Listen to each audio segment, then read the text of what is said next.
সাংবাদিক বন্ধুদের স্বাগত জানাই।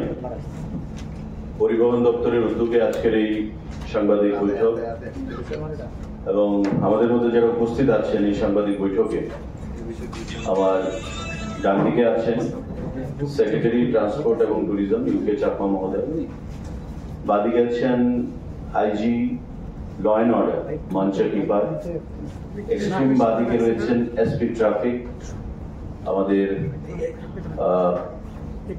ডান দিকে additional secretary transport Subrata Chowdhury মহোদয়, এবং আপনারা যারা এখানে উপস্থিত আছেন সবাইকে আমি নমস্কার জানাচ্ছি, স্বাগত জানাচ্ছি। একটা বিষয় যেটা দীর্ঘদিন ধরে আমাদের আগরতলা শহরে বিশেষ করে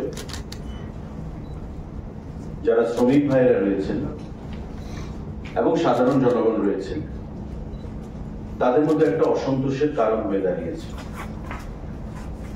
এবং সেটাকে মাথায় রেখে গত 10 তারিখে মহাকরণে আমাদের পরিবহন দপ্তরের বিভিন্ন আধিকারিকগণ, পুলিশের তরফ থেকে IG law and order, SP traffic, আমাদের পুলিশের অন্যান্য আধিকারিকরা এবং বিভিন্ন লাইন ডিপার্টমেন্টের আধিকারিকদের সঙ্গে একটা মিটিংয়ে আমরা মিলিত হয়েছিলাম।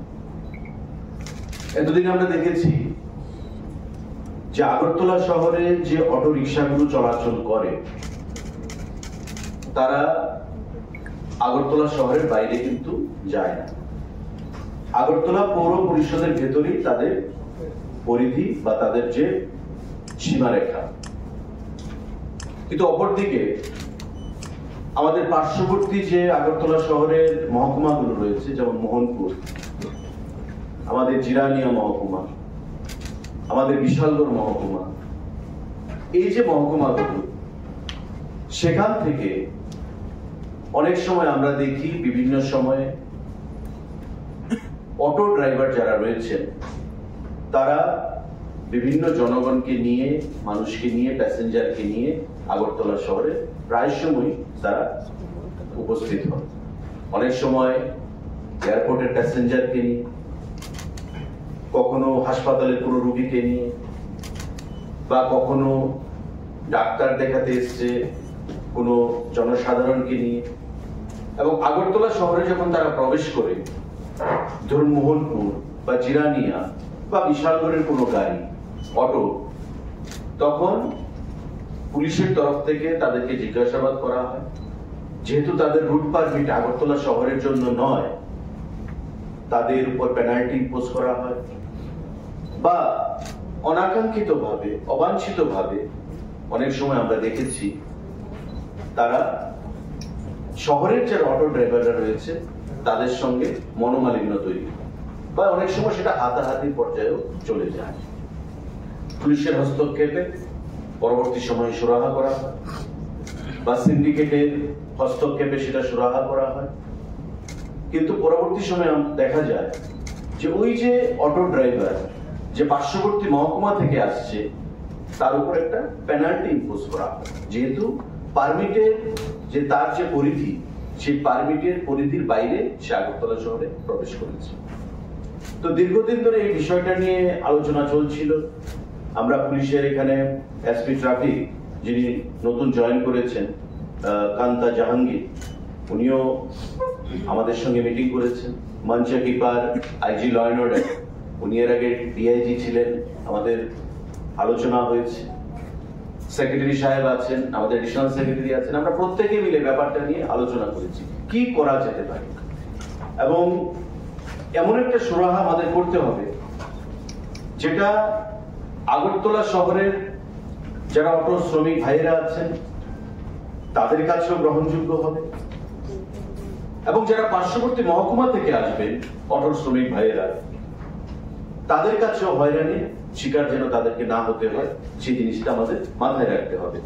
তা আমরা দীর্ঘদিন ধরে আলোচনা করেছি, এবং গত 10 তারিখে আমরা যৌথভাবে সেই মিটিংয়ে আমরা সিদ্ধান্ত গ্রহণ করেছি, যেখানে আগরতলা শহর এবং শহরের বাইরে মোটর শ্রমিক ইউনিয়নের বিভিন্ন নেতৃত্বরা উপস্থিত ছিলেন, বিভিন্ন অটো সিন্ডিকেটের নেতৃত্বরা উপস্থিত ছিলেন, গাড়ির মালিকরা উপস্থিত ছিলেন, আমাদের পরিবহন দপ্তরের secretary, additional secretary, joint secretary থেকে শুরু করে JTC, IG law and order, SP traffic, SP west, প্রত্যেকের উপস্থিতিতে আমরা সিদ্ধান্ত গ্রহণ করেছি যে এখন থেকে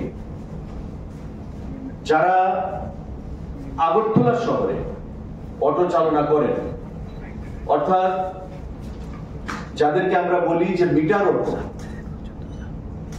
তাদের অটোর কালারটা, সামনের দিকে যে অটোর কালারটা বর্তমান যেটা আছে সেটা একটু পরিবর্তন করে পিঙ্ক কালারে রূপান্তরিত করা হবে।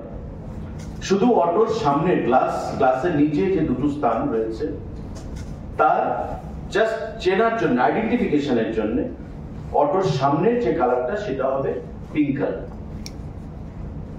আর আগরতলা শহরের বাইরে যে অটো, ধরুন জিরানিয়া, মোহনপুর বা বিশালগড় থেকে যে অটোরা আসবে, তাদের অটোর কালার যেটা আছে স্ট্যাটাস কো, সেই স্ট্যাটাস কো অনুযায়ী থাকবে, সেই অটোর কালারের কোনো পরিবর্তন হবে। অর্থাৎ বহিরাগত যে অটোগুলো আসবে তারা যদি শহরে প্রবেশ করে, অটোমেটিক্যালি সেটা বোঝা যাবে সেই অটোটা বাইরে থেকে এসেছে। আর যারা পিঙ্ক কালারের অটো থাকবে, সামনের দিকে যে কালারগুলো পিঙ্ক হবে, সেই কালারের অটো যখন আগরতলা শহরে আমরা দেখবো, আমরা বুঝে নেব বা পুলিশ থেকে বুঝে নেওয়া হবে যে এটা শহরেরই অটো। সুতরাং শহরের কোনো জায়গায় চলাফেরা করতে তার কোনো বাধা নিষেধ নেই। কিন্তু বাইরে থেকে যে অটোগুলো আসবে, অনেক সময় আমরা দেখি এয়ারপোর্টের একটা প্যাসেঞ্জার নিয়ে বাইরের অটোটা যখন এয়ারপোর্টে নামিয়ে দেয়, এবার এয়ারপোর্ট থেকে যে শহরে ঢুকে যায়, এয়ারপোর্ট থেকে যখন শহরে ঢুকে যায় প্যাসেঞ্জার